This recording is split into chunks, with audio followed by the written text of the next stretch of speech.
বলি ভাতগুলো যে নষ্ট হয়ে যাবে, এসে খেয়ে নিন। আমি আর কতক্ষণ বসে থাকবো বলুন তো এইসব নিয়ে। ওগো, তুমিও চলে এসো না।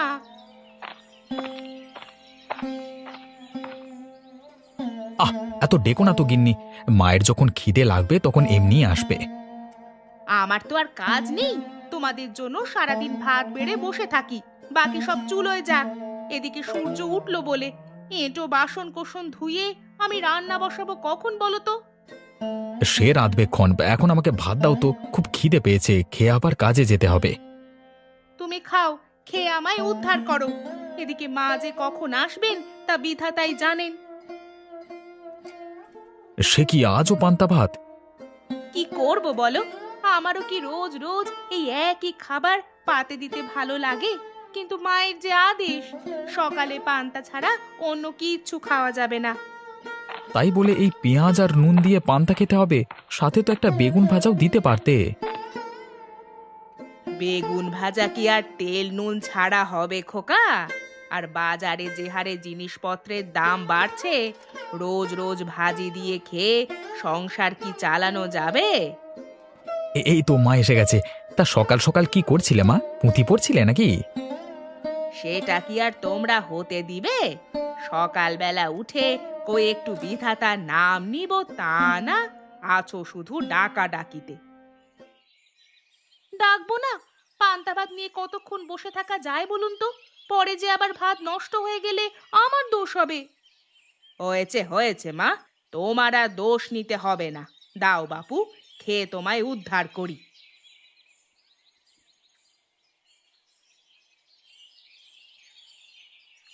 গিন্নি, আজকের পান্তা ভাতটা দারুণ হয়েছে গো। কেমন জানি লেবু লেবু গন্ধ করছে। হ্যাঁ বৌমা, আজকের ভাতগুলো খেতে খুব মজা লাগছে। হবে না খেতে? ভাত ভিজিয়ে রাখার সময় কটা লেবুর পাতা দিয়েছিলাম, তারই গন্ধ পাচ্ছেন। বেশ বেশ, তাহলেও প্রতিদিন একটু করে লেবু পাতা দিও কেমন? তার জন্য হলেও হ্যাঁ, 2 গ্রাস ভাত মুখে দিতে পারবো। না না বৌমা, এ কাজ করো না। এমনিতেই ভাত বাড়ন্ত হয় প্রতিদিন, তার ওপর যদি এত আয়োজন করো তবে তো দুবেলার ভাত একবেলায় শেষ হয়ে যাবে। এমন করছো কেন মা? কটা পান্তা ভাতই তো খাচ্ছি, তোমার তেল নুন তো আর খেয়ে শেষ করছি না। চাকরি নেওয়ার পর খুব বড় বড় কথা বলতে শিখেছিস তাই না খোকা? বলি সংসারে কত টাকা আয় হয় জানিস? যা নিয়ে আসিস তার অর্ধেক তো খেয়েই শেষ করতে হয় রে হতভাগা। তাই বলে পেট ভরে খেতেও পারবো না? এই যে আচ্ছা কিপ্টের পাল্লায় পড়লাম। আমার পাল্লায় পড়েছিস বলে এখনো টিকে আছিস হারামজাদা, না হলে এতদিনে বউ ছেলে নিয়ে দেশান্তরে যেতে হতো। দেশান্তরে গেলেও এর চেয়ে ঢের ভালো খেতাম মা, আধ বেটা খেয়ে থাকতে হতো না। আহ, তুমি চুপ করে খাও তো। দুপুরবেলা ঝোল করব, তখন খেও। ওই এক খাবারই রান্না করতে পারো বটে, রোজ রোজ তরকারির ঝোল খেতে হয়। ওগুলোর চেয়ে এই পান্তা ভাত ঢের ভালো। গিন্নি, আরে ও গিন্নি, কোথায় গেলে?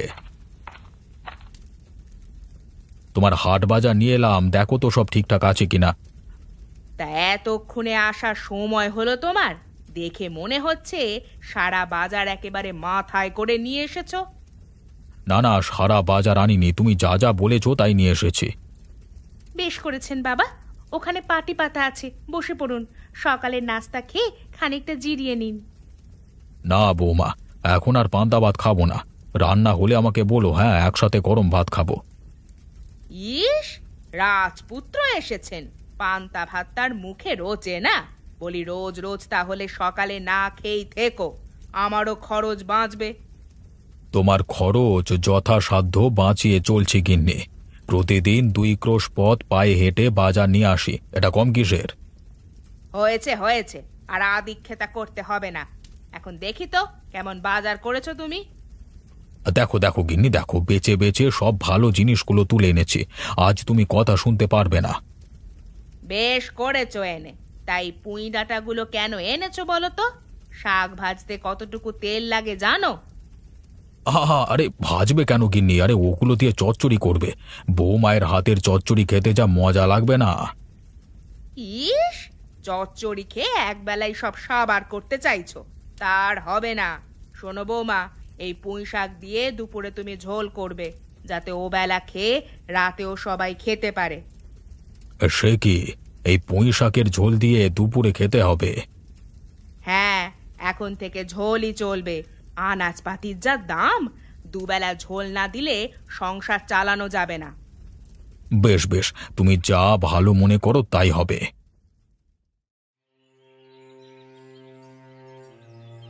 হ্যাঁ গো, শুনছো? আমাকে এক কাপ চা দিতে পারবে? মরণ! দেখছো না আমি উল বুনছি? চা খেতে চাও তো দোকানে যাও, ওখান থেকে খেয়ে এসো। দোকান থেকে খাওয়ার কি আর উপায় আছে গিন্নি? সেখানে গেলে তো পয়সা দিতে হবে। তাহলে না খেয়ে থাকো। যা খেলে পয়সা লাগে তা খেতে হয় কেন বাপু?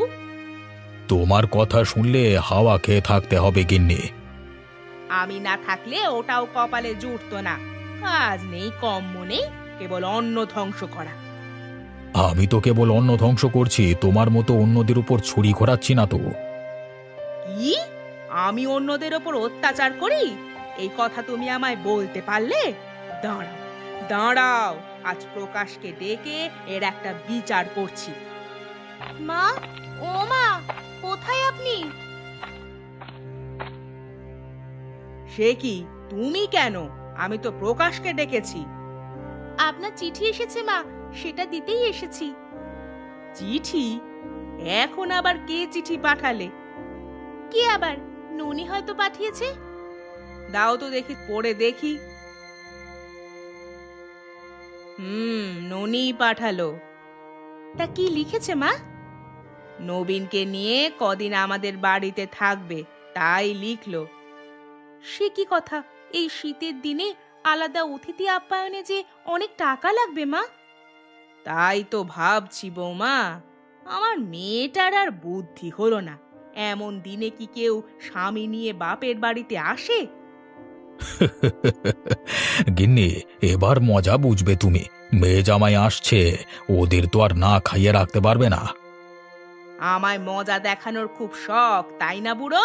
তবে শুনে রাখো, আমার হাতের একটা টাকাও আমি মেয়ে জামাইয়ের পিছনে খরচ করব না।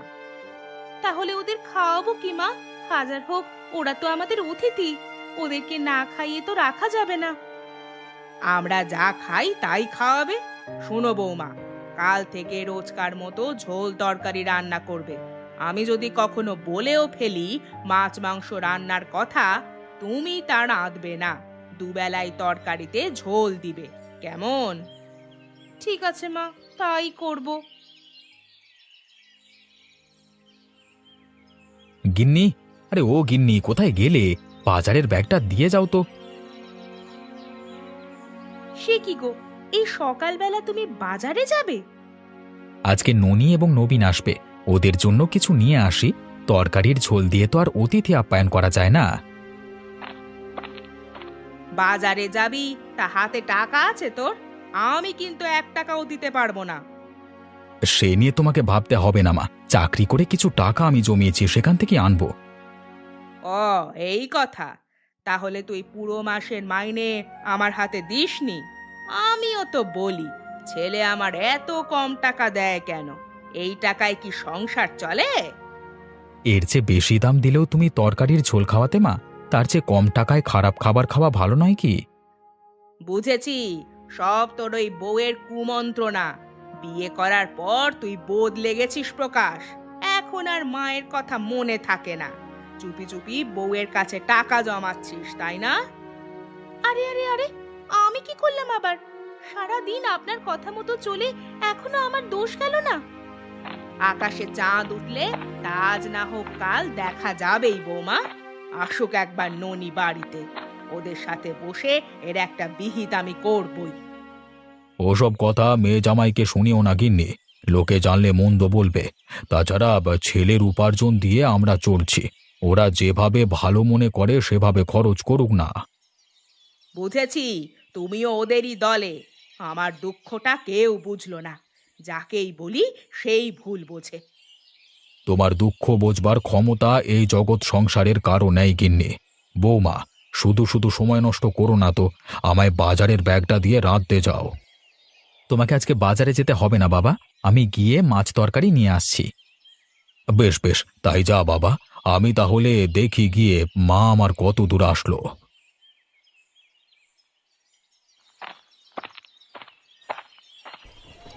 আরে আর কত দূর গিন্নি, অনেক পথ তো এলাম, এখনো তোমাদের গায়ের দেখাই পেলাম না। আর বেশি দূরে নয় গো, ওই যে দেখছো তাল গাছটা, তারপরেই আমাদের গা। যাক, অবশেষে তোমাদের গায়ের দেখা পেলাম। আমি আগেই বলেছিলাম একটা জিপ নিয়ে আসতে, আমার কথা শুনলে না। এই মাটির পথ দিয়ে ওসব বড় গাড়ি চলবে না, পরে কাদায় চাকা আটকে গেলে আরেক বিপত্তি ঘটাবে। দিদি ঠাকুরন, গাড়ি আর যাবে না, এবার আপনাদের নামতে হবে তো। সে কি কথা, তোমার আবার কি হলো? এই গরুর গাড়ি আবার যাবে না কেন? সামনে রাস্তায় খানাখন্দ ভরা, গর্ত পড়লে গরুর পা ভেঙে যেতে পারে তো। থাক থাক ভাই, তাহলে আর যেতে হবে না, বাকি পথটা আমরা হেঁটে পেরিয়ে যাব। আর বেশি দূরে নয় তো, ওই তো আপনার শ্বশুর মশাই আসছে, তার সাথেই চলে যেতে পারবেন। আরে সত্যি তো, তাল গাছের নিচে বাবাই দাঁড়িয়ে আছে তো। আরে জামাই বাবা দেখছি তো, তা পথে আসতে কোনো অসুবিধে হলো না তো? না বাবা, অসুবিধে হয়নি কোনো। তা আপনি ভালো আছেন তো? এই তো আছি কোনো রকম। আয় মা, ভেতরে আয়, আমি তোদের জন্যই দাঁড়িয়ে আছি। ওদিকে বাড়ির সবাই অপেক্ষা করছে কখন তোরা যাবি। আমিও তোমাদের দেখার জন্য অনেক দিন ধরে অপেক্ষা করছি বাবা, ওর ছুটি হয় না, তাই তো আসতে পারিনি। এবার যখন এসেছিস অনেক দিন থেকে যাবি, এখন চল বাড়ি যাই। তাই চলুন বাবা।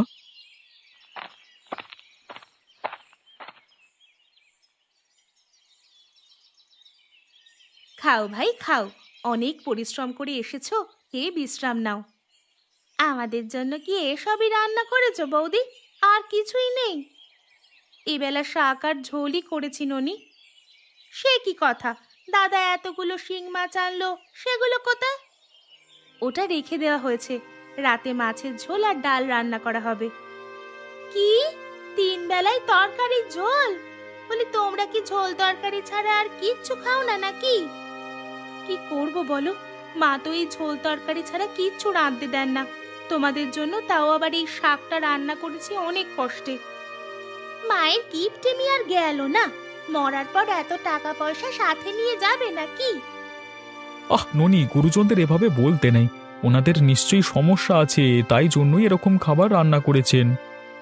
কোনো সমস্যা নেই, আমি তো আমার মাকে চিনি, তিনি সবাইকে এরকম খাবারই খেতে দেন। বেশ, তাহলে কালকে আমি গিয়ে বাজার করে আনবো, তখন ওসব রান্না করো কেমন? সে কাল দেখা যাবে, এখন যা আছে তাই দিয়ে দুটো ডাল ভাত খেয়ে নাও। বৌমা, আরে ও বৌমা, বলি সকালবেলার খাবার কি তৈরি হয়নি এখনো? আমাদের খাওয়া দাওয়া শেষ বাবা, তোমার জন্য অপেক্ষা করছিলাম, নাও এগুলো খেয়ে নাও। বেশ বেশ, কালকে জামাইয়ের সাথে গল্প করতে করতে অনেক রাত হয়ে গেছে, সেই জন্য আর সকালে উঠতে পারিনি। তা জামাই কোথায় গেল? ওকে খাওয়াসনি এখনো?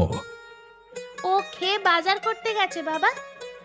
সে কি কথা, কালকে না প্রকাশ বাজার করে আনলো, এত এত আনাজপাতি হলে যে নষ্ট হয়ে যাবে। কি জানি, মা তো বললো ঘরে কিছু নেই, তাই ঝোল তরকারি রান্না করেছে, তাই শুনে ওকে বাজারে পাঠালাম। তোর মায়ের স্বভাবটা আর গেল না, নতুন জামাই এসেছে, তার সাথেও কি কিপটেমি করতে হয়? সে নিয়ে তুমি চিন্তা করো না বাবা, আমরা নিজেরাই হাট বাজার করে নিব, তখন আর মায়ের কষ্ট হবে না। তা কি আর হয় রে মা, এতদিন পর জামাইকে নিয়ে এলি, আমাদেরও তো কিছু খাওয়াতে মন চায়।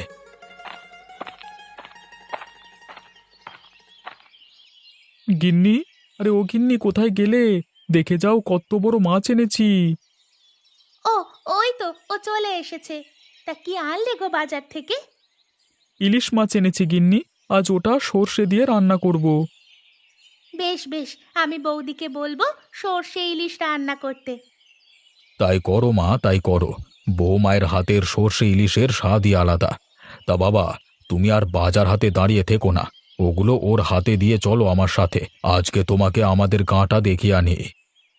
তাই চলুন বাবা, আমিও অনেকদিন পাড়া গাঁ দেখিনি।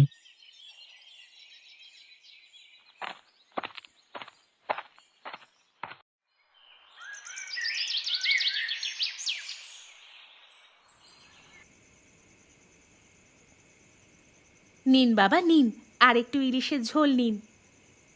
না না মা, আর ঝোল লাগবে না, এতেই হয়ে যাবে আমার। তা তোমার শাশুড়ি মা কোথায়? ও খাবে না? মায়ের শরীর খারাপ লাগছে, তাই এবেলা কিছু খাবে না। এসব ঝোল তরকারি ছাড়া আর কিছু রান্না করনি গিন্নি? আর কি রান্না করব? মা যেসব বলেছে আমি তো সেসবই রান্না করেছি। ও সকালে যে ইলিশ মাছ নিয়ে এলো সেটা কোথায়? ওগুলো কি সর্ষে দিয়ে রান্না করা যেত না? ওটা নুন মাখিয়ে শুকোতে দিয়েছি ননি, মাথা লেজ ছিল, ওগুলো দিয়ে ঝোল করেছি। আহ, শুধু ঝোল ঝোল আর ঝোল! তোমাদের এসব ঝোল খেতে খেতে খাবারে অরুচি ধরে গেছে। একটু ভুনা ভাজি করতে পারো না? আমি তো করতে চাই, কিন্তু মা আমায় ওসব করতে বারণ করে। ভুনা ভাজি করতে নাকি বেশি তেল মশলা লাগে। আর তুমিও তার কথা শুনে বসে থাকো কেন? একটু লুকিয়ে দুটো মাছ রান্না করলে কি হতো বলো তো? বৌমায়ের কোনো দোষ নেই প্রকাশ, ওকে শুধু শুধু কথা শোনাস নে। সব দোষ তোর মায়ের, ও নিজের হাতে সব আনাজপাতি দেয়। ইস, মাকে যে কিভাবে বোঝাবো? শুধু কি তরকারির ঝোল দিয়ে রোজ রোজ খাওয়া যায়? সে কথা তো মাকে কমবার বলা হলো না দাদা। সেই ছোটবেলা থেকে তরকারির ঝোল খেয়ে আসছি, এখনো একটু পাল্টালো না। মাকে এভাবে বোঝালে কোনো লাভ হবে ননি, তাকে অন্য উপায়ে বোঝাতে হবে, তাহলে যদি পরিবর্তন হয়। অন্য উপায়? সে উপায়টা কি বাবা জীবন? কি উপায় বলো নবীন? দয়া করে আমাদের মায়ের হাত থেকে আমাদের রক্ষা করো। শুনুন তবে,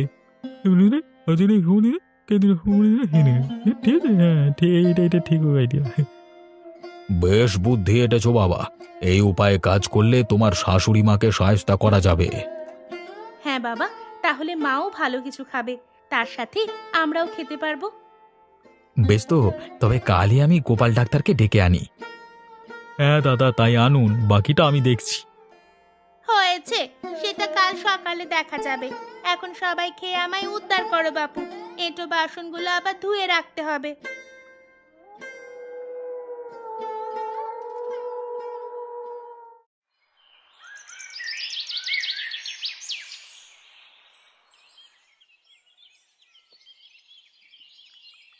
কি ব্যাপার গিন্নি, এত বেলা হলো এখনো শুয়ে আছো যে? খাওয়া দাওয়া করবে না নাকি? আমার শরীরটা ভালো লাগছে না গো, কেমন জানি মাথা ঘুরাচ্ছে, এখন খেলেই বমি হবে। বলো কি গো, রাতে কিছু খাওনি? এখন না খেলে যে দুর্বল হয়ে যাবে। আমি এক কাজ করি, গোপাল ডাক্তারকে ডেকে আনি। এক্ষুনি না দেখালে পরে বড় অসুখ বাঁধিয়ে ফেলবে। না না না, এর জন্য আর ডাক্তার কবিরাজের কাছে যেতে হবে না। এত এত টাকা দিয়ে চিকিৎসা করার থেকে এবেলা একটু বিশ্রাম নেই, তাতেই অসুখ সেরে যাবে। না মা, সে কথা বললে তো হচ্ছে না। আপনি অসুস্থ হয়ে শুয়ে থাকবেন আর আমরা মজার মজার রান্না খাবো, তা তো হতে দেওয়া যায় না। সে কি, তোমরা ডাক্তার নিয়ে এসেছো? হ্যাঁ মা, তোমার অসুখের কথা শুনে ঘুম থেকে উঠেই ডাক্তারবাবুকে আনতে গেলাম। ওহে ডাক্তার, তুমি দাঁড়িয়ে রইলে কেন? পরীক্ষা করে দেখো তো আমার গিন্নির কি হয়েছে। আগে রায় বাবু, আমি এক্ষুনি দেখছি। জিভটা একটু হাঁ করুন তো, মাটা করুন।